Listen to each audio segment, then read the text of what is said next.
Shalom, mga kapatiran dito sa Assembly of Jehovah Philippines. Araw po ng Miyerkules is 4/23/2025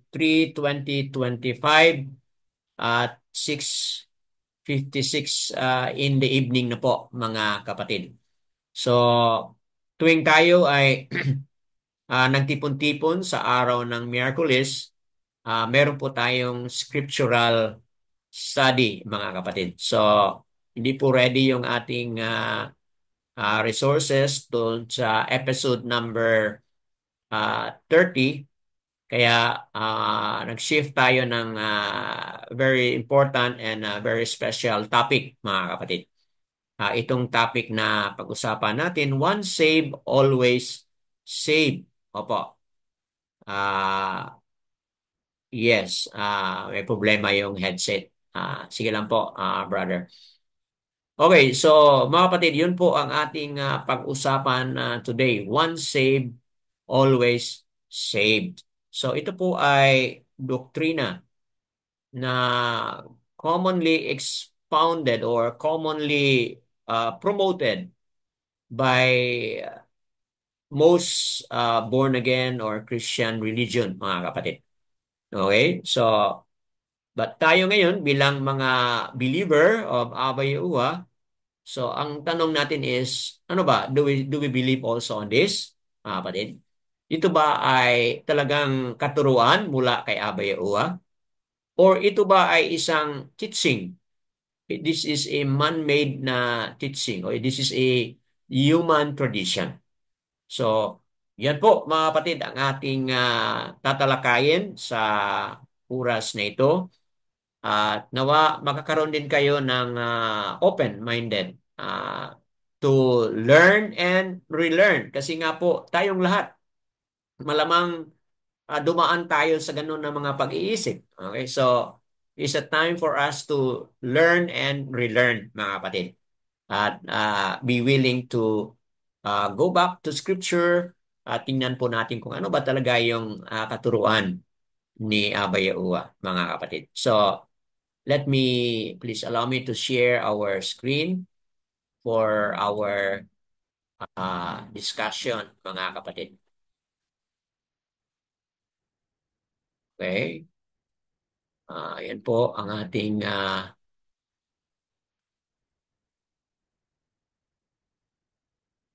okay. So ito na nga po, kapatid. Once saved, always saved. So what we are trying to do here is expose the false teaching on this doctrine, on this teaching, mga kapatid. Once saved, always saved. So, ah tayo bilang mga mananampalataya ni Abba Yahuwah, so iba po mga kapatid ang ating pananaw dito. Yes, noon, we may also believe on this, we may also agree on this, mga kapatid. But now, bilang mga Yahuwah and Yahusha believer, mga kapatid, we have a different understanding now. So, bakit kaya? What makes it different, mga kapatid? So, we will try to know it as we proceed na po, mga kapatid. There's nothing new here, mga kapatid. We have expounded on this sa nakaraan. So, let me just read it. Doon, ang mga gumagawa ng kasamaan ay nakasubsub. Sila ay nakalugmok at hindi na kayang bumangon, mga kapatid. So, this is now the ending of Tahliam 36 verse 12 na kung saan ano po yung resulta, ano po yung end result kapag ang tao ay patuloy na mamumuhay ayon sa kasamaan, mga kapatid. So, yan po, kailangan nating bigyan ng serious attention na sa ating buhay at sa ating journey, mga kapatid. Kailangan nating iiwan na o talikuran na ang mga masasamang mga gawa. Bakit po? Kasi hindi po yan magdudulot ng kabutihan para sa atin. So, that being said, kailangan nating kilalanin ang ating Aba, mga kapatid, based on the four letters, Yad, He, Uwa, He. Okay, another way of reading it, Ya, Ha, U, Ha. Itong Ha produces the sound AH. Ito ay letter Y, kaya magiging Ya. Then ito na po ay letter U or Uwa, kaya magiging Ya, U, A. Ya, U, A. Okay? Ya, Uwa, mga kapatid. Yan po ang ating Ama, Aba na makapangyarihan, manlilikha, the Almighty, the Most High, mga kapatid. At yan po ay ikulit din po ang kanyang na-include po doon sa mga pangalan ng scriptural character, yung apat na mga titik na yan. Ay na rin po sa ating na pag-usapan na sa nakaraan, unang Yaokanan 3:23, sinabi po dito, at ito ang kanyang utos na mananampalataya tayo sa pangalan ng kanyang anak na si Yahushua Mashiach at tayo'y mag-iibigan sa isa't isa ayon sa ibinigay ng kanyang utos sa atin. So, dalawang bagay dito mga kapatid ang na-highlight. Mananampalataya tayo kasi yan po ang utos ni Yahushua. Dapat mananampalataya tayo sa anak ayon sa nakasulat ni Yohanan. Pangalawa, tayo'y mag-ibigan sa isa't isa, mga kapatid. So, mananampalataya, pangalawa, mag-iibigan sa isa't isa. Yan ay utos, mga kapatid, na dapat nating sundin. Okay po? So, yan. That being said, ito na nga po ang totoong pangalan ng ating Messiah. Yahau, first three letters, ganun din po. Pangalan ni Abba Yahuwah, ito po ay Shan Ayan. Okay, tunog po ng SH, tunog po ay A, kaya maging A. Yau siya. Yau siya po ang ating Messiah. And when we call Yahushua, we are declaring Yahuwah saves, Yahuwah delivers. So dito sa ating assembly, Yahuwah ang ating Aba, ang ating Ama, Yahushua ang ating Messiah, mga kapatid.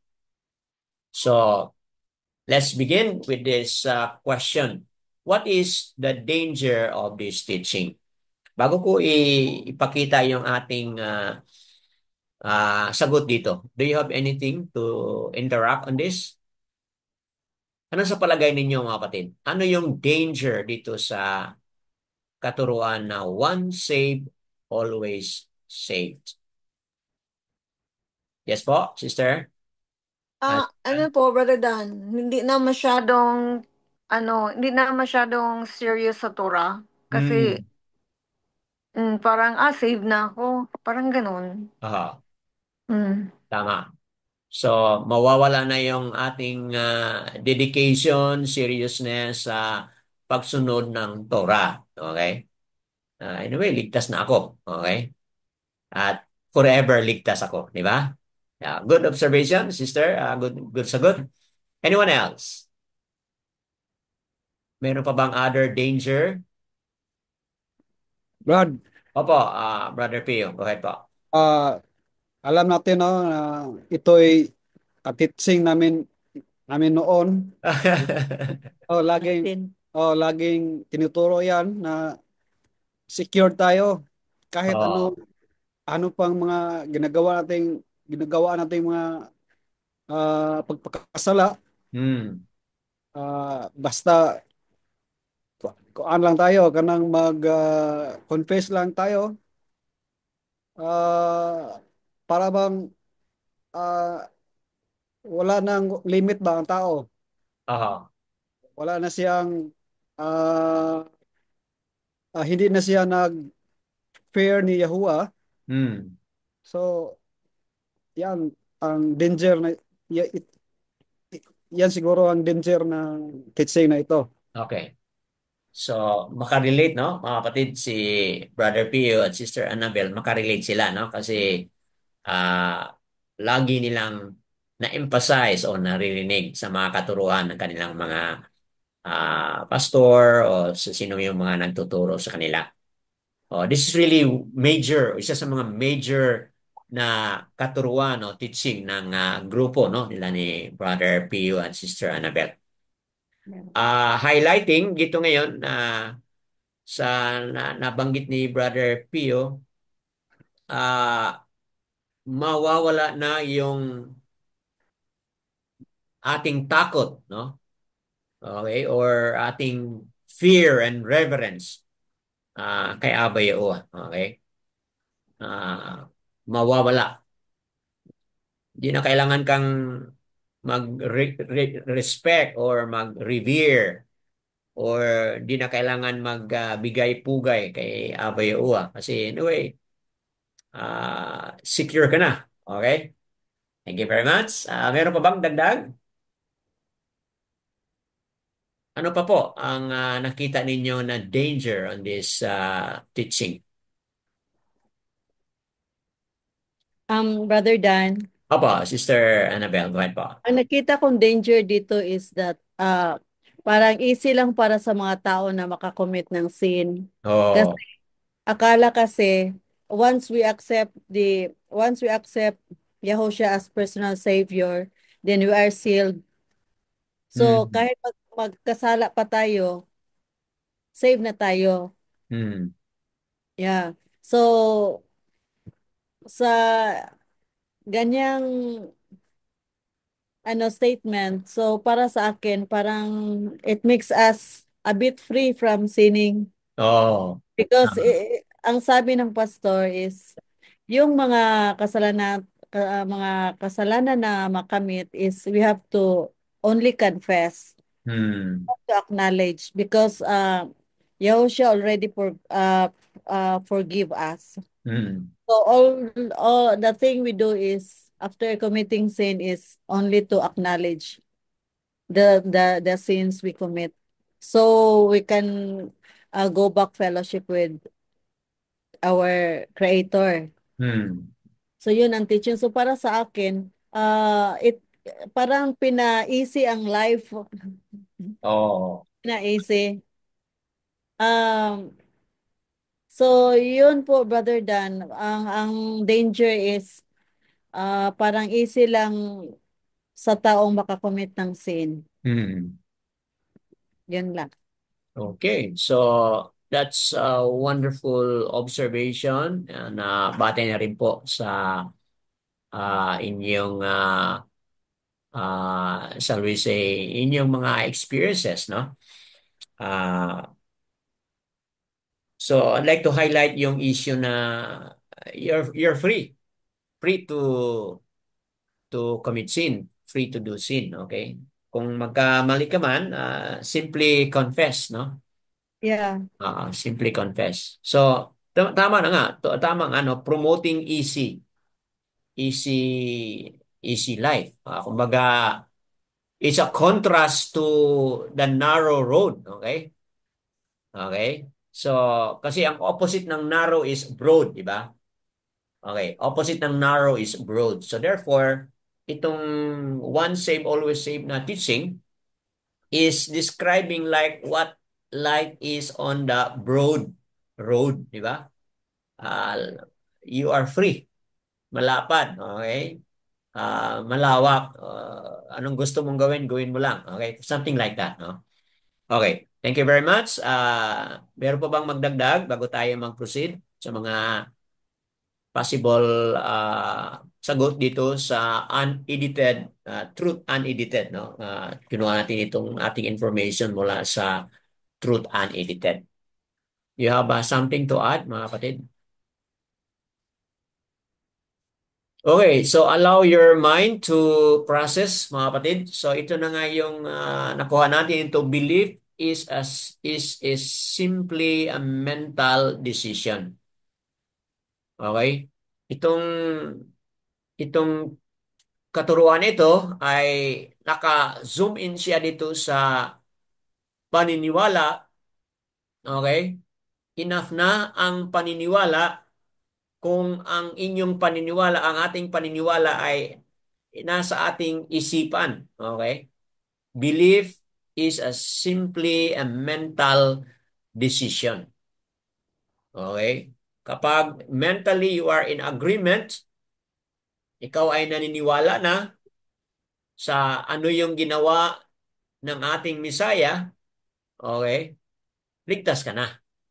All you have to do is mentally agree. Say it and mentally agree. Kaya yun yung na-highlight kanina ni Brother Pio at Sister Annabel is you confess. Okay? What you mentally agree, just confess it. Okay? And then it settles everything na. So ito na nga yung understanding ng mga followers of JESUS. Okay?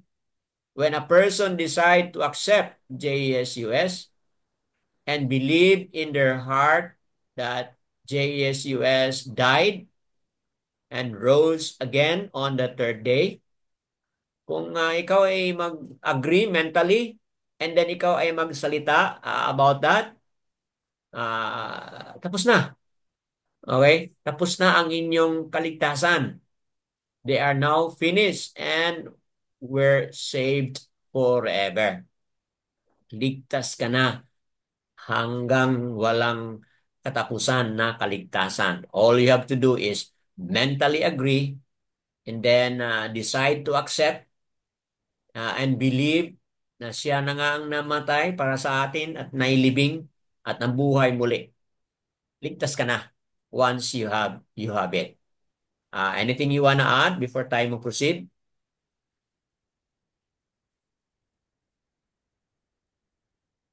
Mga kapatiran, sa ating ngayong journey, hindi ganito ang ating pananaw, mga kapatid.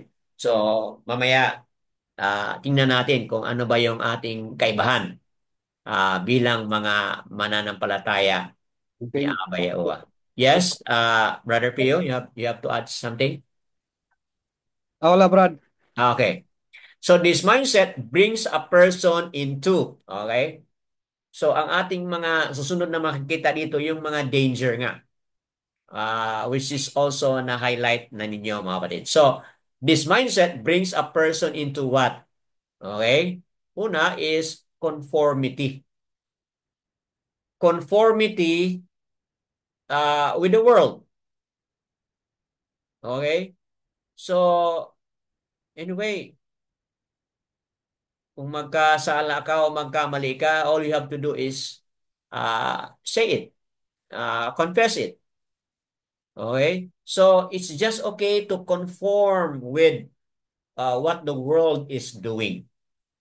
So, again, hindi maganda yan kasi bilang mga mananampalataya, dapat ano po tayo? We are made apart. Okay? Tayo ay iba. Hindi tayo dapat na-conform or hindi tayo dapat nagsang-ayon or nagsanib puwersa, mga kapatid. So, yan po. Another big danger dito is yung complacency. Anyway, ligtas na ako. Okay lang, gawin ko lang ito for the time being. Gawin ko lang kasi gusto ko eh. Okay? Ah, mag-attend ako ngayon ng simba sa susunod na linggo. Wag lang muna ako mag-attend. So anyway, so yun ganun ba, no? Nakita ninyo mga kapatid, no, yung anong impact dito sa buhay ng mga mananampalataya.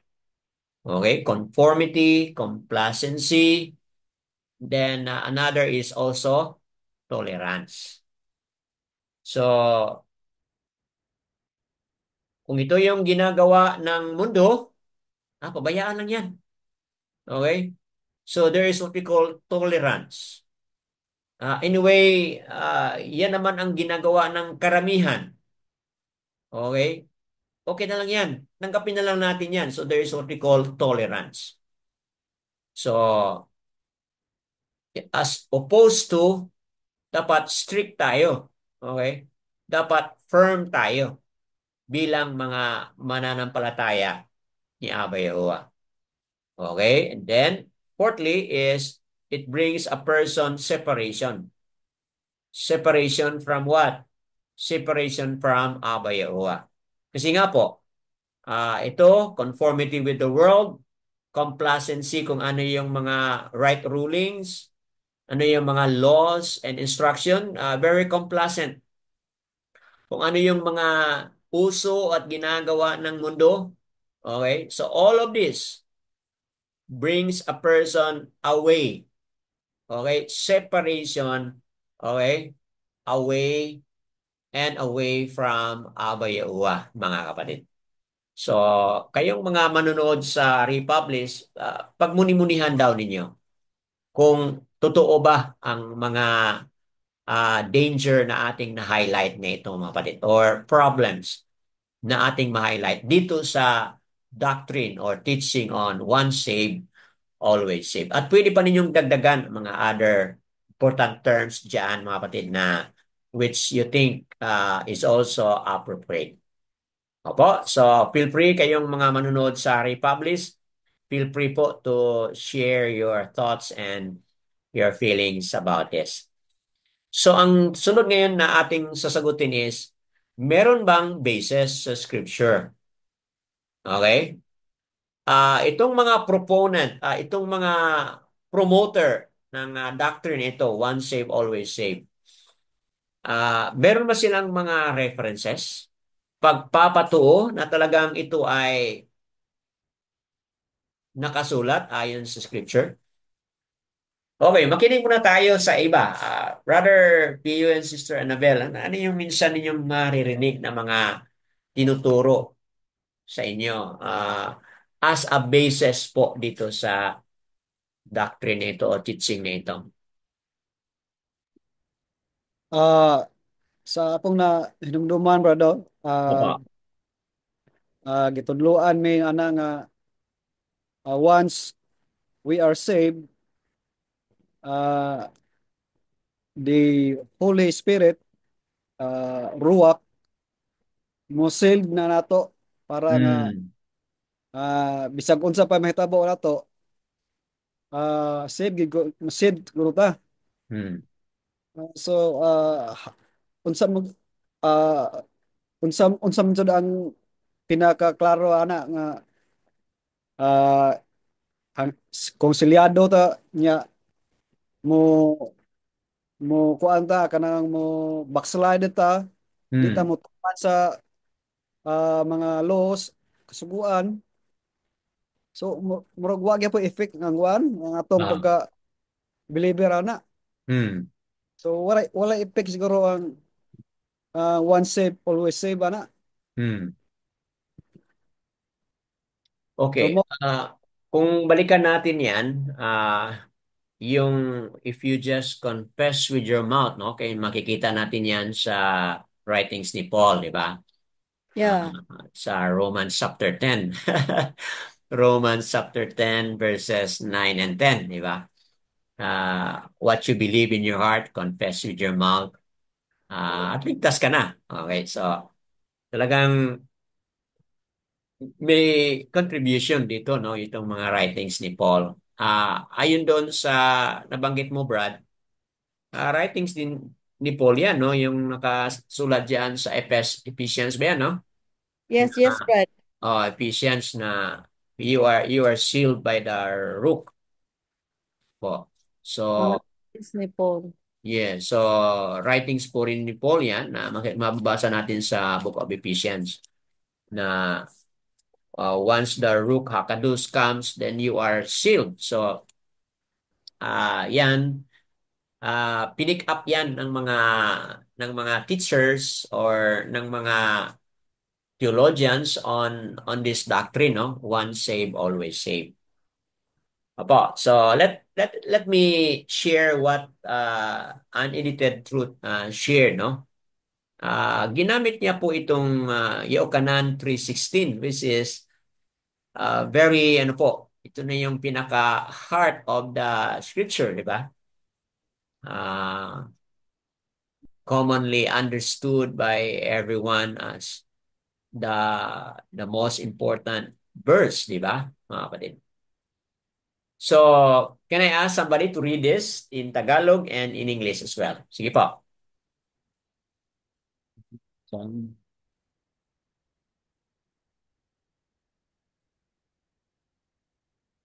Ako, Brother Dan. Sige, Sister Azara Batio. Go ahead po. Sapagkat gayon na lamang ang pag-ibig ng aluwa sa sanlibutan na ibinigay niya ang kanyang tanging anak upang ang sinumang sa kanya'y sumasampalataya ay huwag mapahamak kundi magkaroon ng buhay na walang hanggan. Hmm. For aluwa so loved the world that he gave his only begotten Son, that whosoever believeth in him should not perish but have everlasting life. Opo. Hallelujah. Hallelujah. So, ito na nga yung verse na na-highlight natin lagi noon na yung pag-ibig, no? Yung pag-ibig, yung love of Abba Yahuwah sa mundo. Okay? Dahil diyan, pinadala ang kanyang anak. Okay? Wala naman tayong problema dito, no? Kasi nakasulat naman po yan, mga kapatid. Highlighting here how great is the love of the Father and how great also is the obedience and the love of the Son, the Yahushua, mga kapatid. Dahil binigay niya ang kanyang buong buhay. At dito natin makikita na itong mga nag-promote sa teaching, once saved, always saved, dito nila na-highlight, no, itong next phrase na upang ang sinumang sa kaniya'y sumasampalataya. Okay? So, here, sa English, ayun sa King James, that whoever believe or believeth in Him, okay, should not perish but have everlasting life. O magkaroon po. Hindi siya mapahamak, kundi magkaroon po siya ng buhay na walang hanggan. So promoters of this doctrine, of this teaching, use this as a basis. See, nandiyan po. All you have to do is mananampalataya. All you have to do is believe. Okay? Believe na ang anak ay pinadala na. Believe na mahal tayo. Sobra yung pag-ibig ng ating Aba, ng ating Ama, mga kapatid. All you have to do is believe. Then, ang mangyari, kapag mag-believe ka na, ang mangyari is magkaroon ka na ng buhay na walang hanggan. So, yan po ang naging batayan or basis of this teaching. Once saved, always saved, mga kapatid. Okay?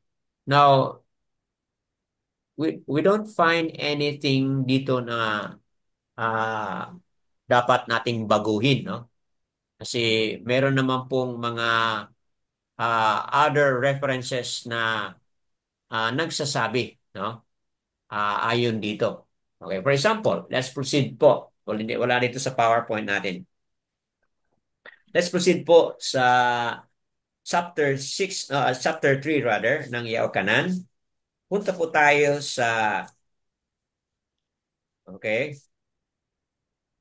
katapusan na verse.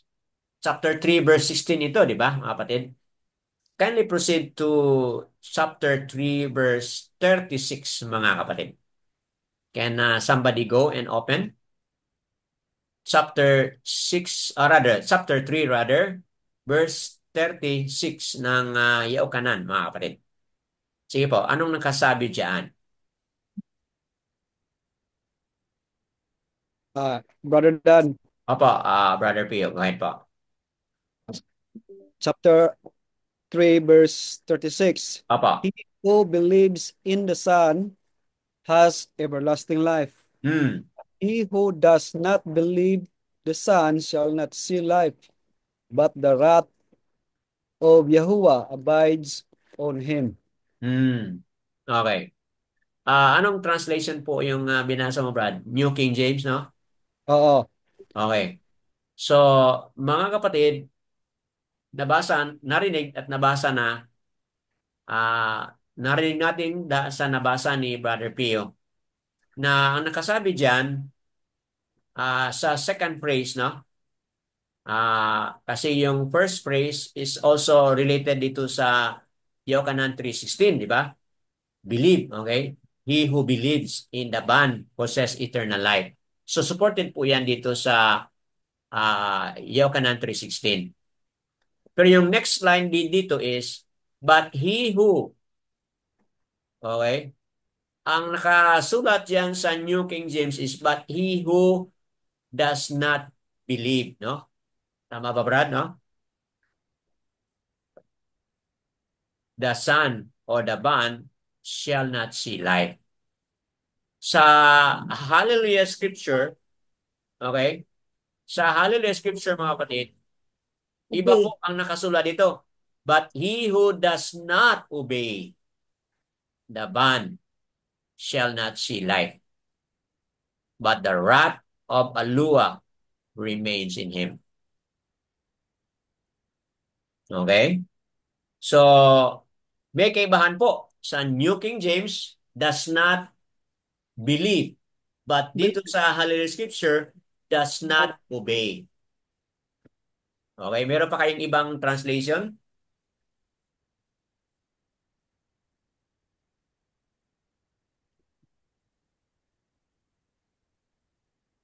Do you have other translation? Sa NIV, ano nakasabi sa NIV?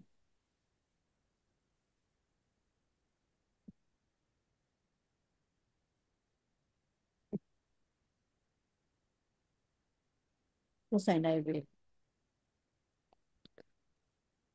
Okay, sa NIV, whoever believes in the Son or the Son has eternal life. But whoever rejects the Son will not see life. Okay, so ang sa NIV pala ay reject. Okay, reject ang kaniyang ginamit dito. Sa Hallelujah Scripture, those who does not obey, okay, does not obey the ban shall not see light. Okay, so the point is, magkaiba sa translation, mga kapatid. May differences in the translation. Sa Hallelujah Scripture, na-highlight ito yung hindi nag-obey. Okay? So, kung tingnan natin yan, dapat maging open tayo, mga kapatid, no? We are not saying na something is wrong with John 3:16, but kailangan tingnan natin yung buong mga other references as well. Okay, dito sa 3:36, na-highlight natin ayon sa Hallelujah Scripture Translation, emphasize yung those who does not obey. Okay? Hindi maniwala at hindi sumunod. Okay? Sana. Moving on tayo. Another reference na ginamit nila ito. Sige po. Can Sister Lilita continue reading this sa Tagalog and English po? Sige. Sige po. Sila binibigyan ko ng buhay na walang hanggan at kailanman hindi sila mapapahamak at hindi sila aagawin ng sinuman sa aking kamay. Ang mga ibinigay sa akin ng aking ama ay higit na dakila kaysa lahat at walang makakaagaw ng mga ito sa kamay ng ama. Okay. Moving on sa English po. And I give unto them eternal life, and they shall never perish, neither shall any man pluck them out of my hand. Okay. Last verse. My Father which gave them me is greater than all, and no man is able to pluck them out of my Father's hand. Okay po. Hallelujah. Hallelujah. So, ito yung dagdag na paliwanag ng mga promoters of this teaching, mga kapatid. See, tingnan mo yan. Mula sa bibig ni Yahushua yan na bigyan ko ng buhay na walang hanggan at kailan may hindi sila mapahamak. Okay? Hindi sila aagawin ng sinuman sa aking kamay. So diyan po nagpaloob itong security issue, eternal security issue. Itong one safe, always safe. Kasi walang makakaagaw. Dito sa English, okay, never perish and shall any man pluck them out of my hands. Ibig sabihin, safe and secure ka na sa kamay ni Yahushua o sa kamay ni Aba. Safe and secure ka na. One safe, always safe ka. Kasi wala nang makakaagaw sa inyo mula sa kamay ni Yahushua o mula sa kamay ni Aba Yahuwah. My Father, which give them me, is greater than all. No man is able to pluck them out of my Father's hand. See, no man. Walang taong makaalis, makaremove sa iyo, sa akin, mula sa kamay ni Yahushua o mula sa kamay ni Aba Yahuwah, mga kapatid. O, di ba?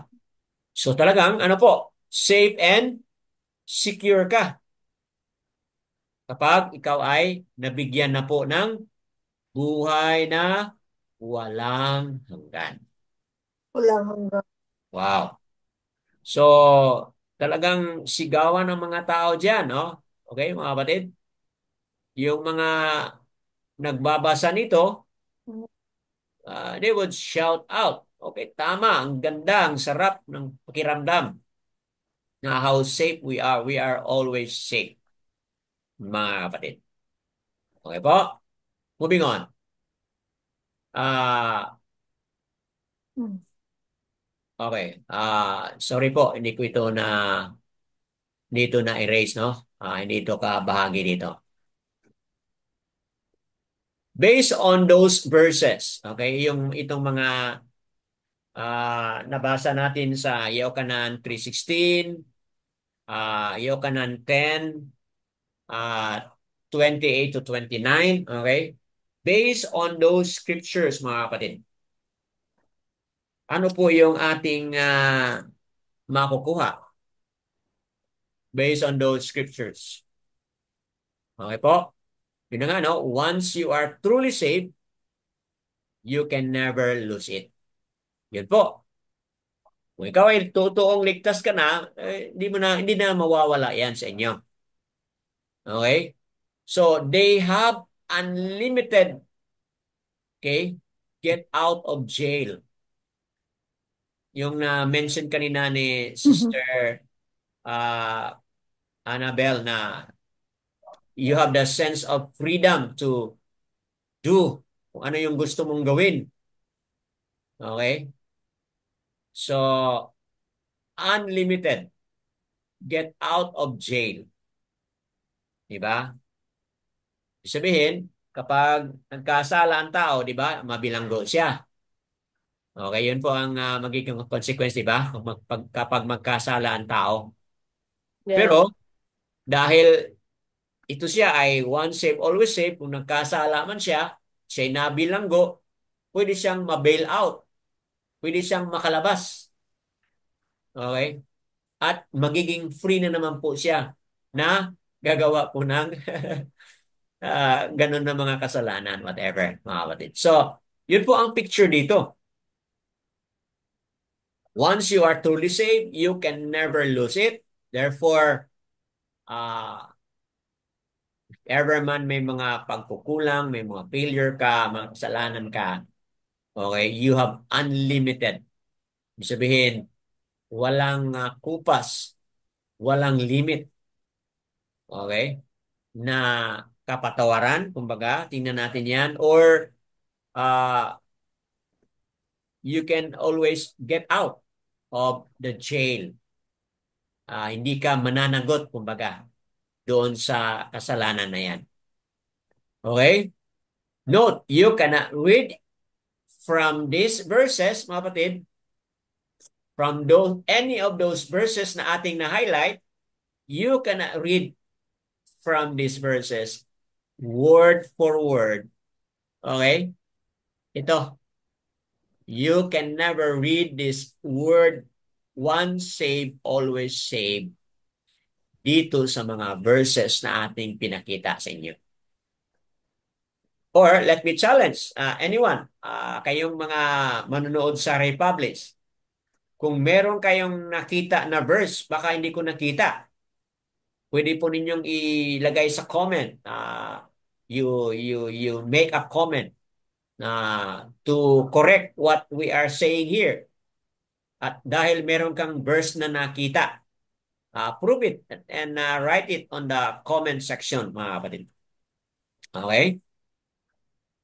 Moving on. Let us look carefully the verse in its context. Okay? Anong verse? Yun nga, 3:16 kanina, na-highlight natin. Tingnan dapat natin yung context niya doon sa 3:36, mga kapatid. Okay? 3:36. Yun ang context dyan. But, nevertheless, kung balikan natin yung 3:16, wala nakasulat sa PowerPoint yan. Ang context doon is Nicodemus, di ba, mga kapatid? Anong sabi po ni Yahushua kang Nicodemus? Unless man is what? Born again, he cannot enter the Enter the kingdom. Opo, the kingdom. Reign. Enter the reign. Opo. Hindi makakapasok. So, unless a man is born again.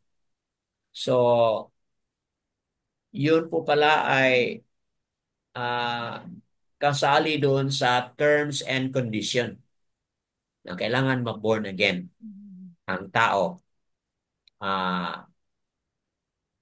para makapasok siya sa kaharian ni Abba Yahuwah. So, in context doon sa verse 36, na-highlight po doon na kailangan mag-obey. Hindi lang maniwala sa anak, but kailangan mag-obey sa anak. Yun po ang context. Now, any volunteer po to read ang context dito sa 10:28 and 29. Okay? Ano po yung context dito sa 10:28 and 29? Ang context po ay makikita sa verse 27. Okay? Anyone would like to read this? Brother Dan, Opo, Brother Pio. John 10:27. Pinakinggan ng aking mga tupa ang aking tinig. Sila'y aking kilala at Oh, sila'y sumusunod sa akin. wow. So, doon sa verse 28 kanina, sinabi doon, sila'y bibigyan sila ng buhay na walang hanggan. Sa verse 28 kanina, opening, sila'y bibigyan ng buhay na walang hanggan. Sino pala yung bibigyan ng buhay na walang hanggan? Sino yun sila in context of verse 27? Pinapakinggan ang Oh, Ang sila nakakilala. Ang mga tupa. sila ang mga tupa. Sila yung mga tagasunod. Sila yung mga tupa na nakikinig. Kanino sila nakikinig? Sa shepherd. Okay? Hindi lang sila nakikinig. Ano yung pangalawang ginawa nila? Sila'y sumusunod.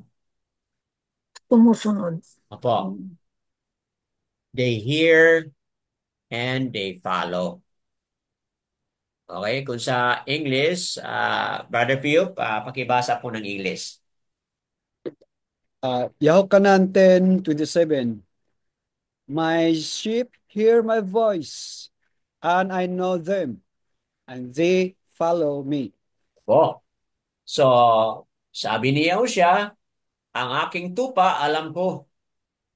Okay? Alam ko sila. At sila'y nakikinig sa akin. Sila pinapakinggan ng aking mga tupa ang aking tinig. Okay? And I know them at kilala ko sila. So there is what we call a relationship between the sheep and the shepherd. Okay? Paano nag-build up yung relationship na yun? Listening and following. Okay? So, yun po ang na-miss out dito sa mga followers of this doctrine. Once saved, always saved. Hindi nila na-highlight na there is a relationship going on of listening, hearing, and following or doing something. Doing. Opo. So, kung naalala ninyo yung Shamot chapter 19 verses 5 to 6. This is Shama and Shamar. Shama is here, O Yazaral. Shama is here, O Yazaral. Listen. And then Shamar, Shama, no? Shama. Shamar with an R, na ang ibig sabihin noon ay you have to do it. You have to keep it. You have to do something out of it. So here, hearing, okay, is not enough, but after hearing, follows what? Doing. Follows what? Following. Follows what? Something na dapat niyang gagawin, mga kapatid. So, yun po. Verse 27 is connected to Shamot 19, 5 and 6, mga kapatid. In which, ang tinutukoy doon talaga ay yung covenant relationship with Abba Yahuwah and the children of Yasaral. So here also is also a covenant relationship of Abba Yahuwah through Yahusha. That there should be a hearing portion and there should be the following. There should be the doing portion of it, mga kapatid. So this teaching is out of context, meaning itong once saved, always saved is a teaching out of context, mga kapatid. Why? Because they omit, they remove the need to hear and follow Yahushua. Okay? So, malinaw po mga kapatid na wala pala tayong strong word for word na evidence dito sa doctrine nito o teaching nito. Because malinaw po in context, malinaw po Yahushua wants all his followers to listen and follow him. Po? So the sheep must follow the shepherd. Para saan po? For guidance. Kasi nga, sheep, hindi natin alam. O, di ba? As sheep, hindi po natin alam anong nasa unahan. Di ba? Hindi natin alam na meron palang danger dyan. So, kailangan bilang sheep, lagi tayong makikinig sa shepherd for guidance. Ano pa po? Kailangan mag-follow tayo. Okay? Kung ano yung kaniyang mga kautusan. Kung ano yung utos ni Yahushua bilang shepherd, sundin natin yon. Okay? What else? Teachings. Ano yung kaniyang mga katuruan? Diba? Sa Matatyaot chapter 28, diba yung last verse doon? Teaching them to obey all things. Anong sinabi ni Yahushua? Teaching them to obey all things. Sino yung tuturuan ng mga alagad, ng kanyang mga apostoles? Yung mga magiging bago na mga follower. The new follower, the new disciple. Ano yung sinabi ni Yahushua? Teaching them to obey all things I have commanded you. Mga kapatid. Matthew 28. verse 20. So, malinaw po, mga kapatid, na gusto ni Yahushua na sundin at gawin ang lahat ng kanyang mga kautusan. Siyempre, no? Instruction, nandyan. Okay? Note, fan versus follower. Sa mga followers ni JSUS, mostly, they're fan of JSUS. But the question is, are they follower? Di ba? Kung fans, nandoon ang ating, ano po, pag-clap, nandoon ang ating pagsigaw, yay! Okay? That's only fans. Nandoon yung ating pag-acknowledge. Nandoon yung ating confession of the mouth. Yes, nandoon po. Fans lang kasi. So tuwing makikita mo siya, you shout, you make some acknowledgement na nandiyan siya. But it doesn't mean na you are a follower. Okay? It doesn't mean na lahat ng kanyang ginagawa ay susundin mo. So, yun po ang ibig sabihin yun ay fan. You're only a fan. But you are not a follower. A genuine follower is the one that hears and also the one that follows. Okay po. So, what are the terms and condition? Okay, can I ask another reader? Salamat po, Brother Pio and Sister Sarah Bachao. Okay po, ang susunod po na ating babasahin ay Yesaya 56 verses 1 to 8, mga kapatid. At dito, pag himay-himayin po natin, mga kapatid, ano ba yung mga terms and condition sa totoong tao na talagang ligtas, mga kapatid? Okay po, sinong mag-volunteer na magbasa? Ako, Brother Dan. Apo, Sister Annabel, okay, tatlong mga talata dito. Go ahead po. Okay. Isaiah 56:1. Ganito ang sabi ni Yahuwah, kayo'y magpairal ng katarungan at gumawa ng matuwid, Mm. sapagkat ang aking pagliligtas ay malapit nang dumating at ang aking katwiran ay mahahayag. Okay, bago tayo magpatuloy sa verse 2. O, di ba? Malinaw, maliwanag ito, di ba, mga kapatid? Okay. Kayo'y magpairal ng katarungan. Gumagawa ng matuwid. See? Magpairal ng katarungan. Ano yan? Right ruling. Gumawa ng matuwid. Okay? Ano yung matuwid na dapat gawin? Yung kanyang mga kautusan. Yan po ang sabi ni Yahuwah, mga kapatid. Bakit? Sabi niya, sapagkat ang aking pagliligtas ay malapit ng dumating. Wow. So, yan po. Malinaw po, mga kapatid, no? Sige, patuloy mo, Sister Annabelle. Ah, 56:2. Mapalad ang taong gumagawa nito Hmm. at ang anak ng tao na nanghahawak dito, na nangingilin ng Sabat, Hmm. hindi ito nila pastangan at umiiwas sa paggawa ng anumang kasamaan. See? There is what we call the upholding of the Shabbat. Okay? Mm. Ah, ginagawa nila yung araw ng pamamahinga. They are doing the observance of the Shabbat. Hindi nila nilapastangan ang araw ng pamamahinga at sila'y umiiwas sa paggawa ng anumang mga kasamaan. Verse 3 po, Sister. Salamat. Okay. 3.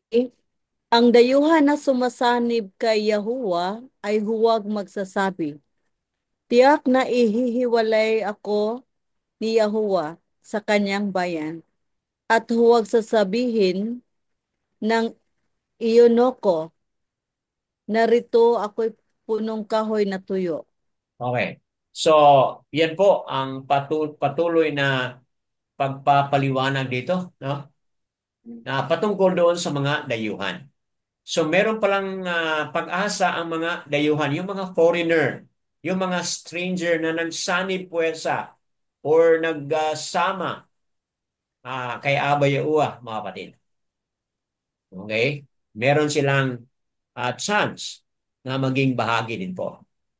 Patuloy mo po, sister, dito sa verse 4. Okay. 56:4.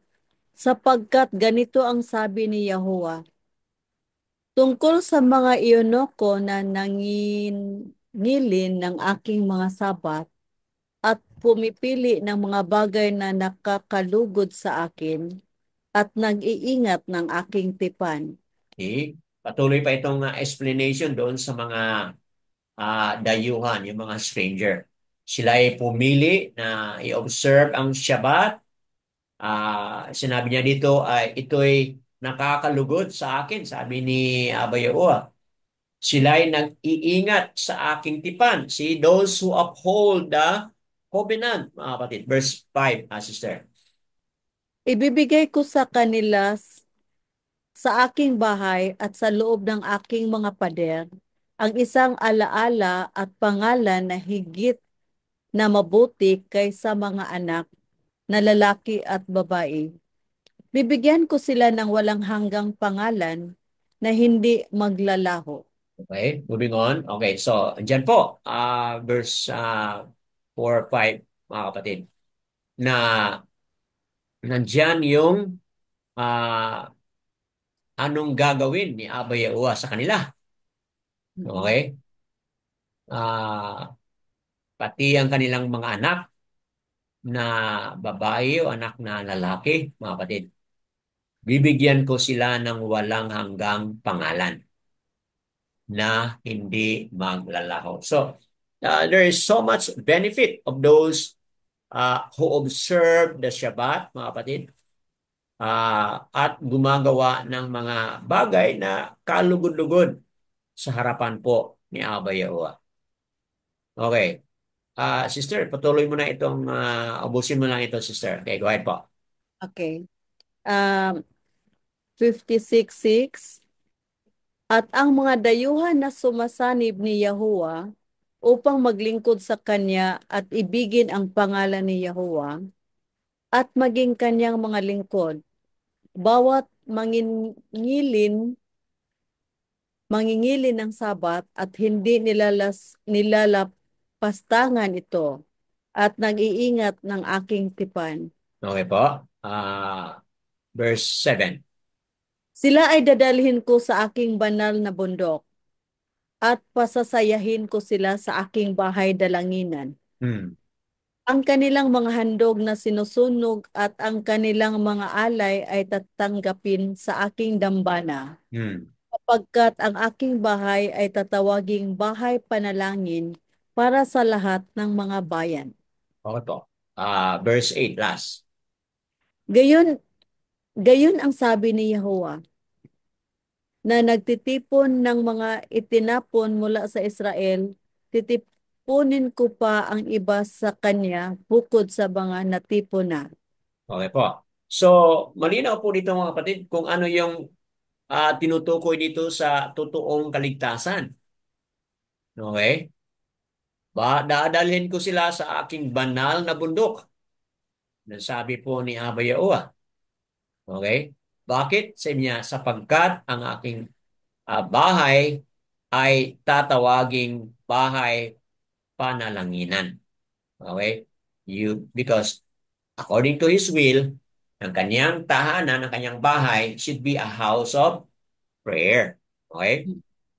So, mga kapatid, kung titingnan natin itong mga nabasa ni Sister Annabel, malinaw po dito na kung ano yung terms and condition na pinag-usapan dito sa maliligtas ayon sa verse 1 kanina na ating na-highlight na. Okay? So, what are terms and condition? Anyone would like to share? batay doon sa 8 mga talata na basa ni Sister Annabel, ano yung mga terms and condition? Anyone would like to contribute?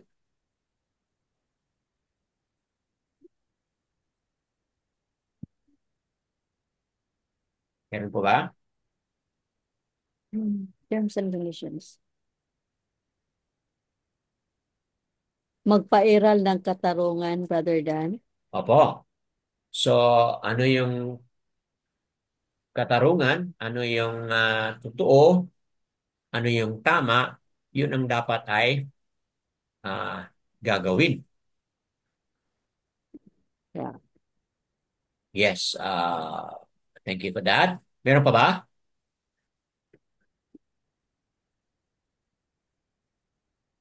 Okay po. Batay sa nabasa na, those who love His name. Di ba? Kanina sa unang portion doon, kanina sa nabasa ni Sister kanina.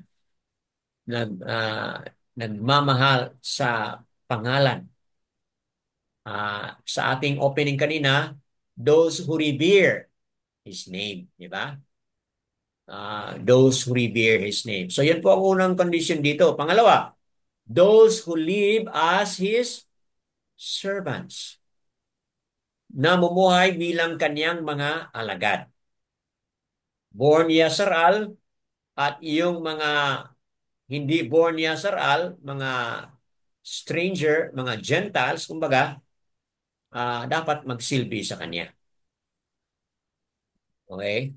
Kasi yung kanyang tahanan, halimbawa, yung kanyang tahanan will be a house of prayer for the nation. Yun ang ating nabasa kanina.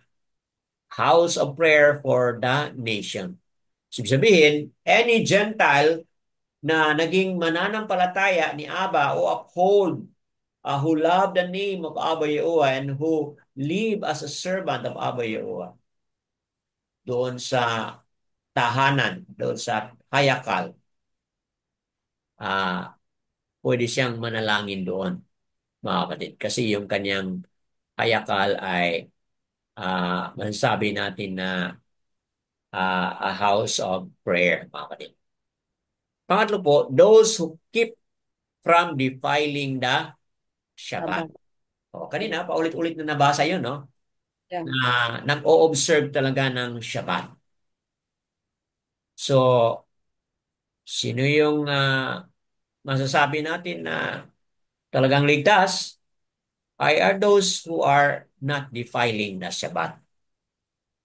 Number 4, those who hold fast to the covenant. Yung kaninang nabasa ni Sister Annabel, yung nakikipagtipan. Okay?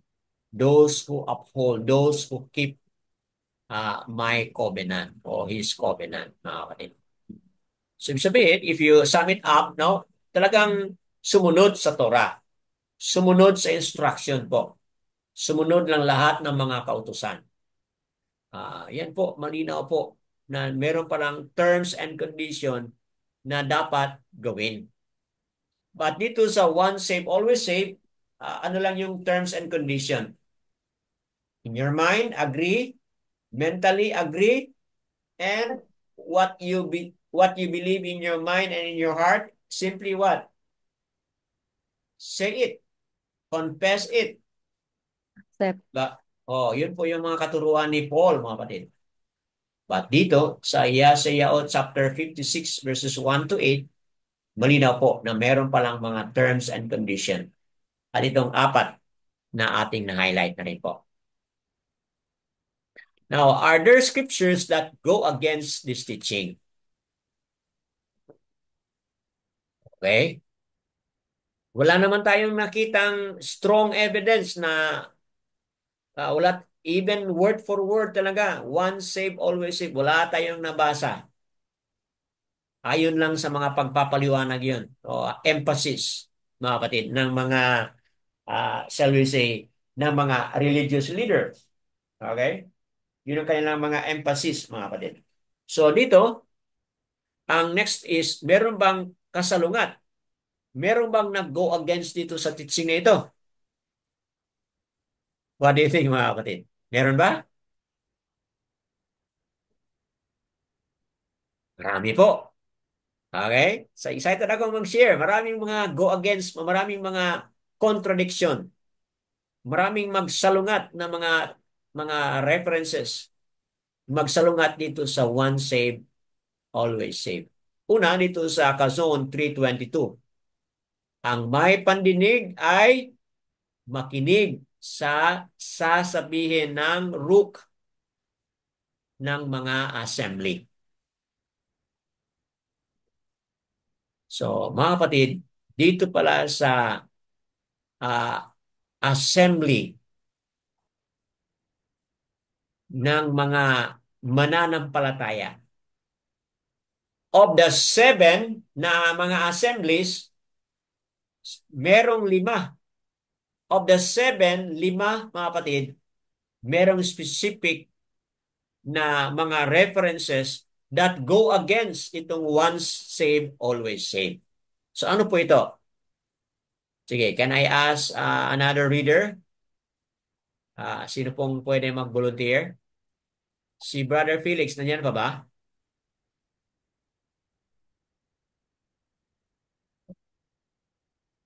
Brother Jeffrey, wala kayong sounds, no?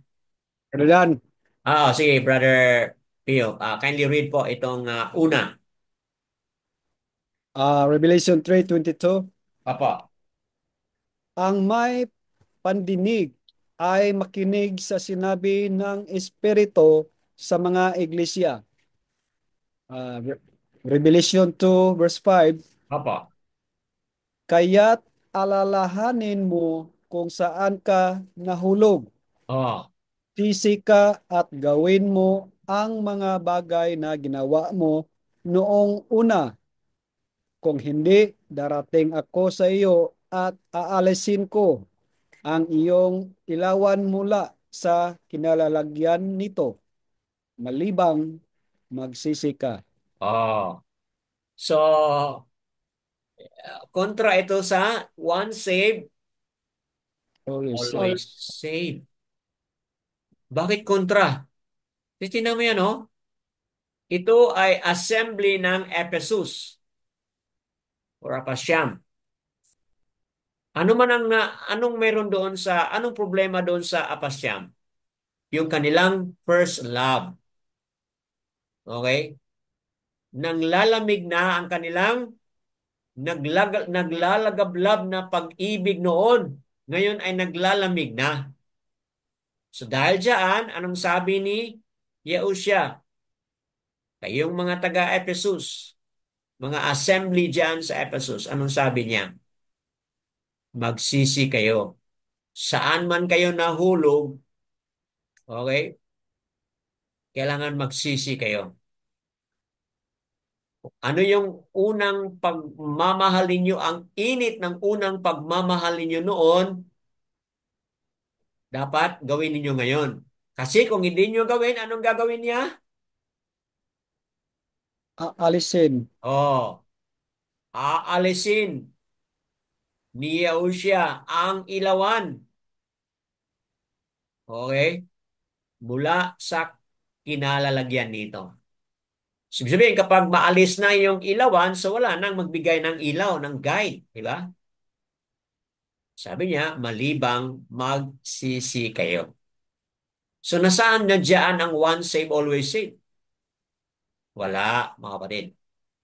Kasi kung hindi sila magsisi, may consequence pala. Okay? Ano yung consequence? Alisin yung ilawan. Okay? So kaya kailangan magsisi. Ang magsisi, yan ay something na kailangan niyang gawin, mga kapatid. Okay? Brother Pio, patuloy mo itong chapter 2, verse 16. Revelation 2:16. Kaya't magsisi ka, kung hindi, madali akong darating sa iyo at didigmain ko sila ng Hmm. tabak ng aking bibig. Aha. Pinag-usapan dito ay Pergamum. Kung ang Ephesus loveless, naglalamig sa pag-ibig, nila kay Abayawa. Ang Pergamum naman po ay compromising. Po. So, ano yung salita ni Yahusha against sa kanila? Kailangan sila magsisi. Okay? Kasi kung hindi sila magsisi, tinan mo kung hindi, anong gagawin niya?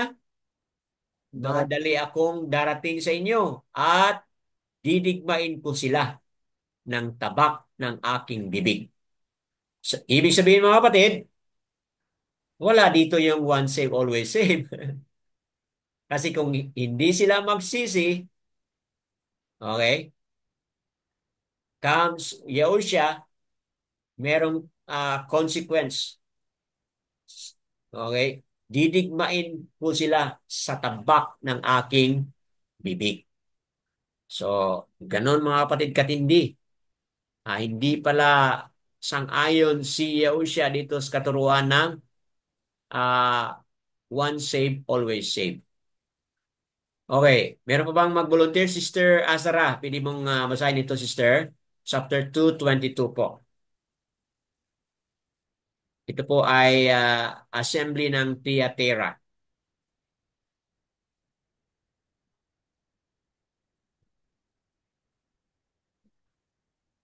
Po. Ah, okay pa sa iyo, Sister Azara? If not, tuloy mo, Brother Pio. Okay, Revelation 2:22.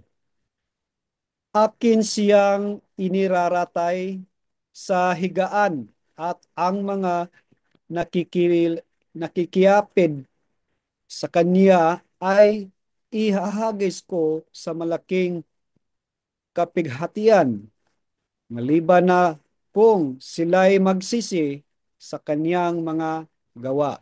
Oh, verse 23 po. Patuloy. 23. Papatayin ko ng salot ang kanyang mga anak Hmm.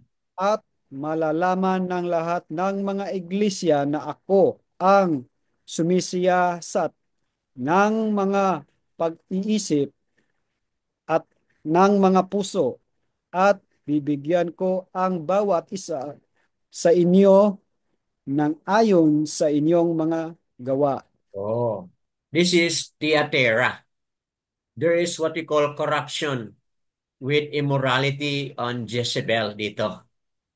Okay? So, merong sin of immorality dito. Corruption of sin of immorality. So, anong sabi ni Yahushua dito mga kapatid? Okay? Kailangan hihinto sila, magsisi sila sa kanilang mga gawa bilang nakikiapid. Kasi kung hindi po, anong gagawin? Ihahagis. See? Ihahagis ko sa malaking kapighatian maliban kung sila ay magsisisi. Okay? Very specific instruction mga kapatid. So wala dyan yung one save, always save. Kasi kung hindi sila maghinto doon sa kanilang mga ginagawa na pakikiapid, merong gagawin si Yahushua bilang judge na darating mga kapatid. Papatayin ko ang salot ng kanyang mga anak. Okay? So, malinaw po yan mga kapatid, no? Bibigyan ko ang bawat isa sa inyo ng ayon sa kanyang mga gawa. So, ito yung kanyang commendation. Sino sa inyo diyan sa Thyatira na gagawa ng tama, ng wasto? Anong gagawin niya? Bibigyan sila ng crown. Bibigyan sila ng award kapag siya o siya ay darating. So, yan po. What about sa ah, pang-apat? Sardis po ito. Ang Sardis po ay known for a dead na assembly. Sila ay assembly na para silang mga patay. Sige Brad, pakibasa mo itong chapter 3 verse 3. Revelation 3:3. Kaya't alalahanin mo kung paano mo ito tinanggap at narinig. tuparin mo ito at magsisi ka. Hmm. At kung hindi ka gigising, darating akong gaya ng magnanakaw Oh, at hindi mo malalaman kung anong oras ako darating sa iyo. oh.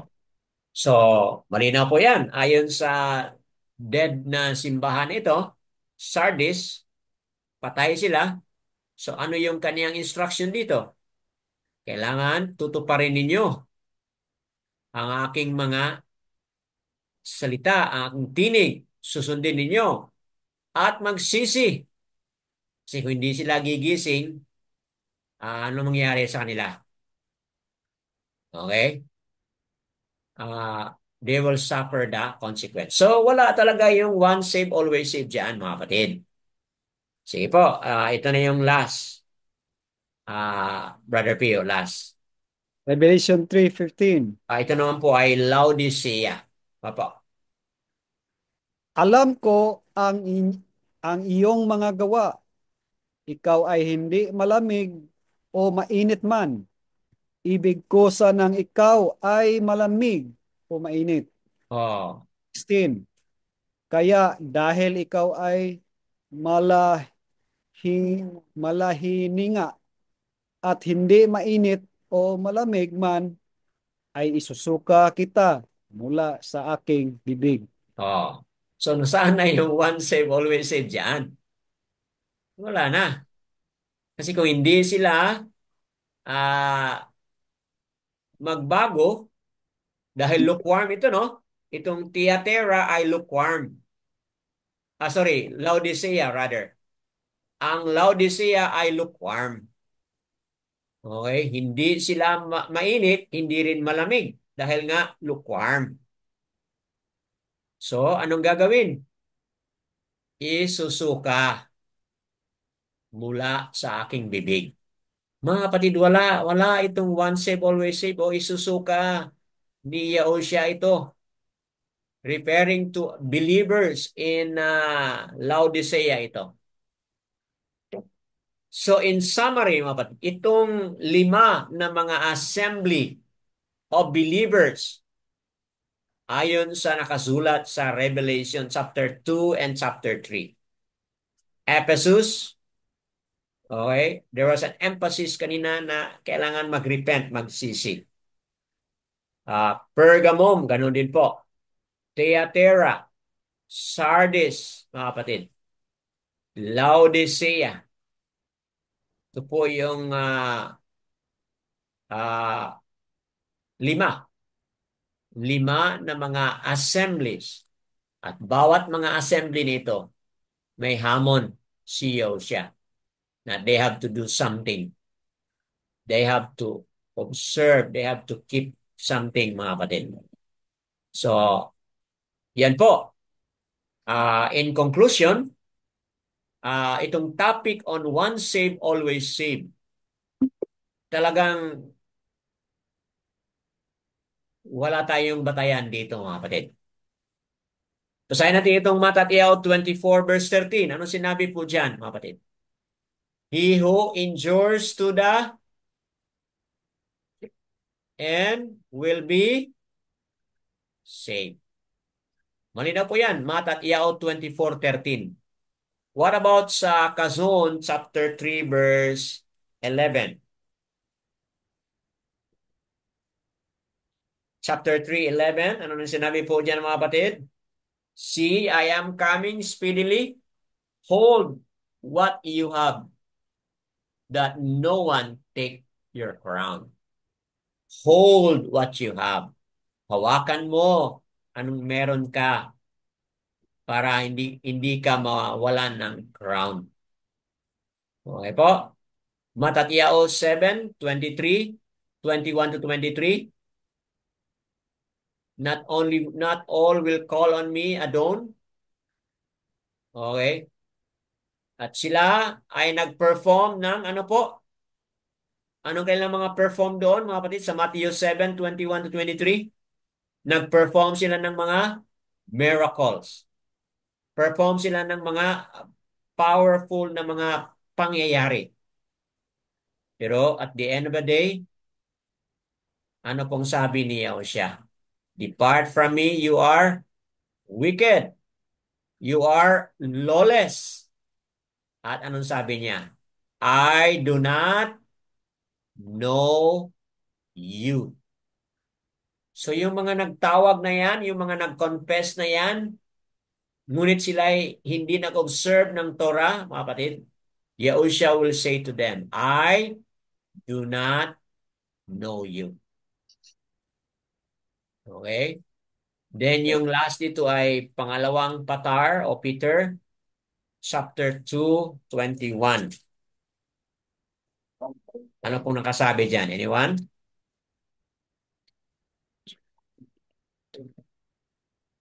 Pangalawang patar, chapter 2:21 and 22. What does it say?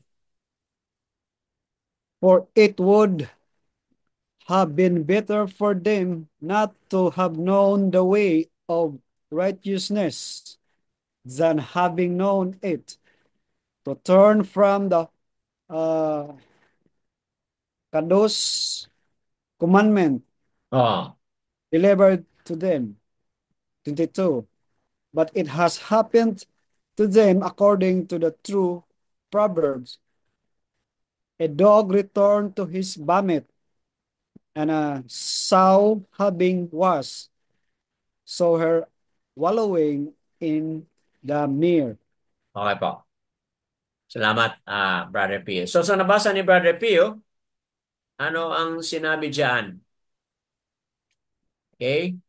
That you should follow his steps, who committed no sin, okay, and deceit. So dapat mag-follow tayo sa steps. Meaning, ano yung sabi ng shepherd, tayo bilang mga sheep, mag-follow dapat sa kanya. Okay? So, siya po ang ating sinusunod. That you should follow his steps. Kaninong steps ang ating susundin? Kay Yahushua, mga kapatid. So based on these several scriptures, mga kapatid, this teaching on once saved, always saved is indeed what? False. Therefore, let go of it. Let go natin itong teaching nito. Bakit po? For it will bring you in conformity sa sanglibutan, complacent, tolerance, and separation away from Abba Yahuwah and Yahushua HaMashiach. So, what are your thoughts, mga kapatid? What are your thoughts and feelings? Anything you wanna contribute? What is Abba Yahuwah telling you out of this teaching video nito na ating pinag-usapan? So, we expose ang lies, ang maling katuruan na ito we expose, mga kapatid. Okay? Pakita ko lang sandali bago tayo mag-interact. Ito yung ating Truth Unedited. So kayong mga manunood sa Republish, pwede po ninyong i-seek. Pwede po ninyong i-search ito, mga kapatid. Okay? Let's hear from you, mga kapatid. Ano po yung saloobin ninyo? Ano po yung pangungusap ni Abba Yahuwah sa inyo, sa atin? Can you speak out po? Pwede lang po i-unmute. Dito na si Brother Felix. You wanna say something, Brad?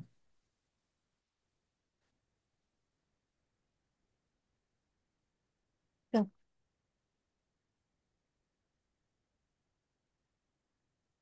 So ngayon, Brother Pio and Sister Annabelle, what is it na Abba Yahuwah is talking and sharing or convicting? Brad, Opo, go ahead po. uh, itong teaching ni itong teaching na ito, ang study na ito ay uh, para lang ba sa Jehovah believers o yung ibang nagtawag ng ibang pangalan? Okay po. Sagutin natin yan.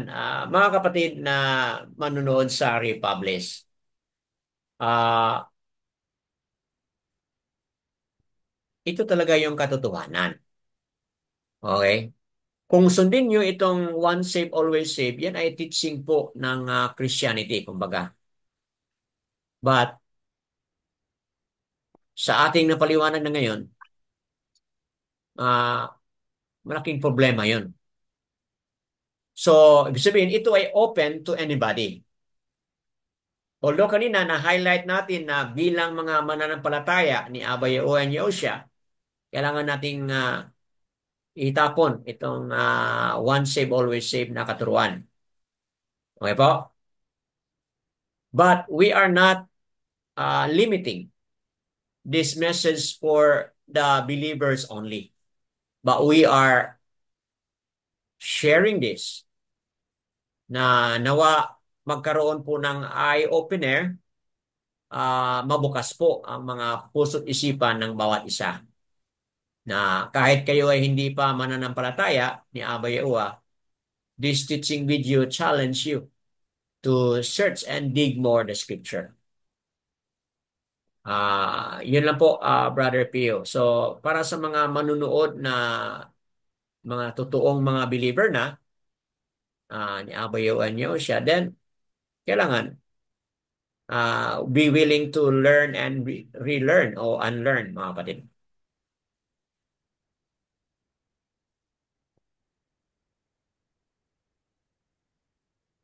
Okay po?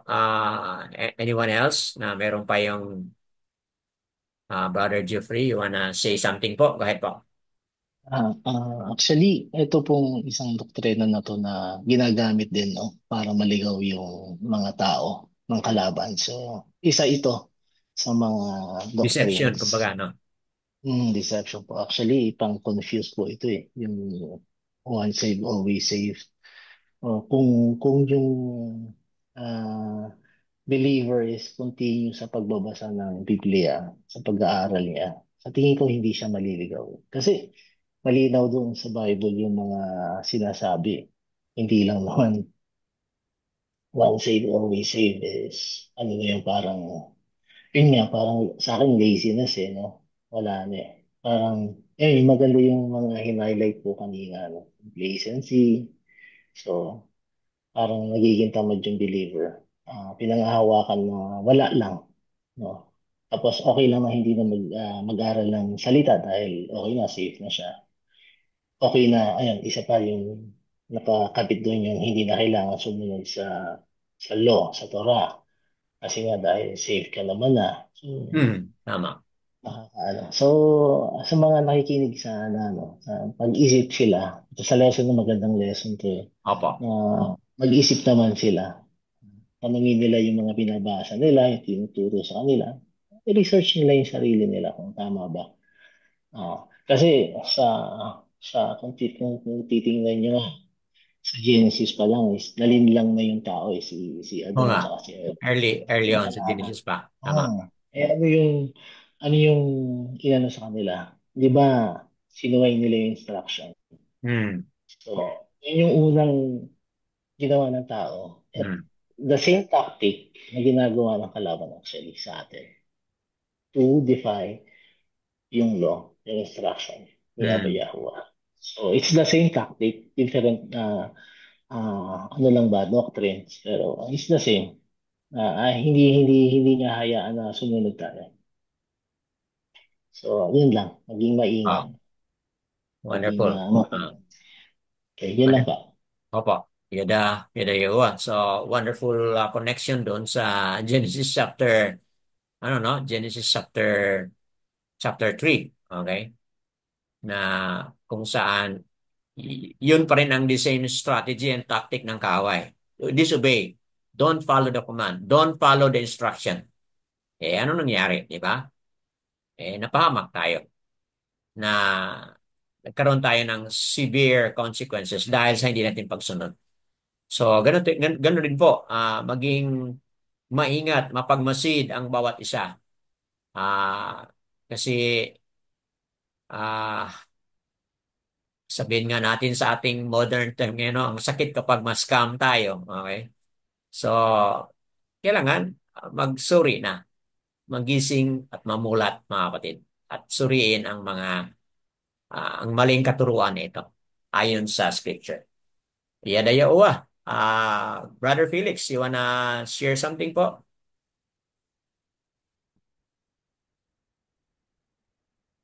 Sister Azara Bachao, you wanna share something?